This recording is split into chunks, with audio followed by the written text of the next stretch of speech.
আজকে আপনাদের দেখাবো গিজার কিভাবে ইনস্টল করা হয়। এই ভিডিওতে আমরা পুরো এ টু জেড দেখে নেব। চলুন শুরু করি। আমাদের এই গিজারটিতে কোম্পানির পক্ষ থেকে দুটি ক্লাম লাগিয়ে দেওয়া হলো। তো আমরা চাইলে এই দুটি ক্লামের উপরে গিজারটা বসিয়ে দিতে পারি।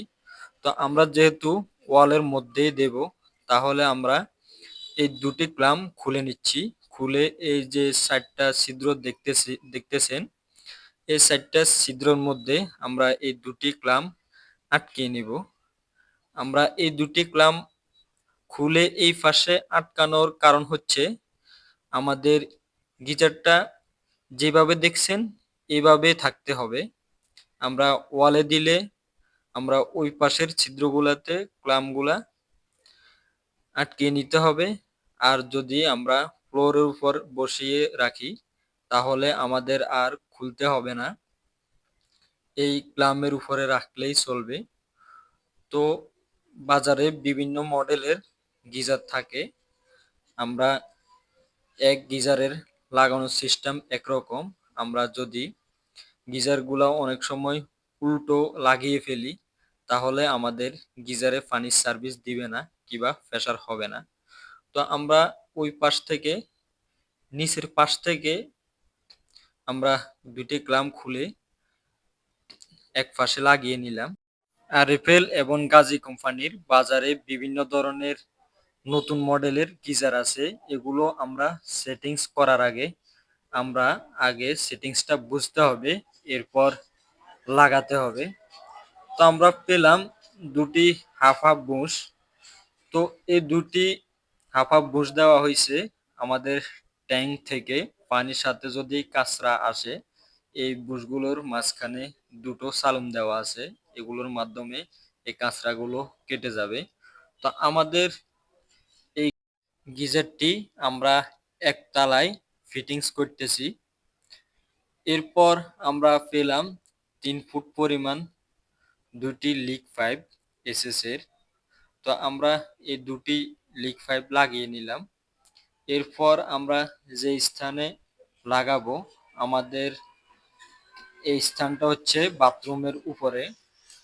তো আমরা ক্লামটা খুলে পাশে লাগানোর কারণ হচ্ছে, আমরা যদি নিচে ফ্লোরে রাখি, বৃষ্টির সাথে গিজারটা নষ্ট হয়ে যেতে পারে। এই জন্য আমরা ওয়ালে লাগিয়ে নিচ্ছি। আমরা দাগ দিলাম কলম দিয়ে, এরপর ড্রিল করে নিলাম। এরপর দেখতে পাচ্ছেন দুটি রয়্যাল বোল্ট দেওয়া হয়েছে গিজারের সাথে। আমরা প্রথম হাতুড়ি দিয়ে ফিটে এই রয়্যাল বোল্টগুলো ভিতরে প্রবেশ করিয়ে নিব।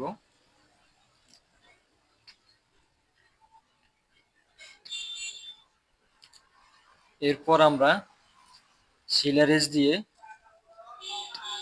ঘুরাবো। যত আমরা ঘুরাবো, তত জাম হয়ে আটকেবে এই রয়্যাল বোল্টগুলো। তো দেখতেই পাচ্ছেন। আর আমরা রয়্যাল বোল্টের বাঁকা মুখটি উপরের দিকে রাখবো। তো আমাদের দুটি রয়্যাল বোল্ট জাম দেওয়া শেষ।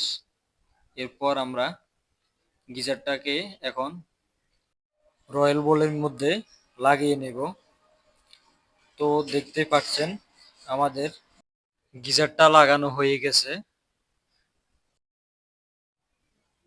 এরপর আমরা একটি 1/2 ইঞ্চি গেট বাল্ব, টাঙ্কি থেকে যে পানির লাইনটা এসেছে ওই লাইনটাতে আমরা লাগিয়ে নিব।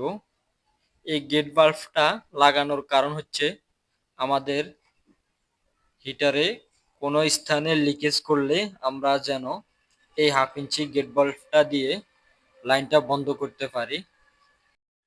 এরপর গিজারের মধ্যে যে ব্লু কালার জয়েন্টটা আছে, ওই জয়েন্টটা আমরা টাঙ্কি থেকে যে পাইপের লাইনটা আসছে ওই লাইনটাতে লিক পাইপ দিয়ে লাগিয়ে নেব। আমরা গিজারের সাথে পেলাম একটি প্রেসার বাল্ব। এই প্রেসার বাল্বটা সেম সেট বাল্বের মতো কাজ করে। এই প্রেসার বাল্বটার কাজ হচ্ছে, হিটার যখন ওভার হিট হবে পানি, তখন যেহেতু ঠান্ডা লাইনে পানিগুলো রিটার্ন না দিতে পারে, তো আমরা এখানে এই প্রেসার বাল্বটা ব্যবহার করতেছি না। এজন্য আমাদের এটা একতলা, একতলাতে যদি আমরা এই প্রেসার বাল্বটা ব্যবহার করি, তাহলে পানি প্রেসার দিয়ে হিটারে ঢুকতে পারবে না। এই প্রেসার বাল্বটা আমরা ৪-৫ তলা বিল্ডিং কিংবা ভবন যেগুলো, ওগুলোর মধ্যে ব্যবহার করব। তো আমাদের লাল যে ফিটিংসটা, এটাতে আমরা যে লিক পাইপটা লাগিয়ে নিছি, এই লিক পাইপটা আমরা বাথরুমের ভেতর থেকে যে গরমের লাইনটা আসছে ওই লাইনটাতে লাগাবো। লাগানোর আগে আমরা অবশ্যই গেট বাল্ব চালু দেব, কিছুক্ষণ অপেক্ষা করব। যখন দেখব গিজার পুড়ে পানিগুলো এই লিক পাইপ দিয়ে বের হচ্ছে, তখন আমরা এই লাইনটা লাগিয়ে দিব। আমরা গিজার ফুল লোড না হওয়ার আগে কিছুতেই গিজারে ইলেকট্রিক লাইন দেব না।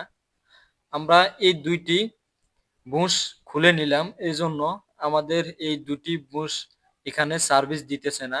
আমরা এটা যেহেতু একতলা বিল্ডিং, এজন্য এখানে ওই রকম পানির প্রেসার হচ্ছে না। তো আপনারা যেগুলো বহুতলা ভবন, ওগুলোতে চাইলে এই বুশগুলো ব্যবহার করতে পারেন। আমরা ইলেকট্রিক লাইন দিলাম। তো আজকের মতো ভিডিওটা এ পর্যন্ত।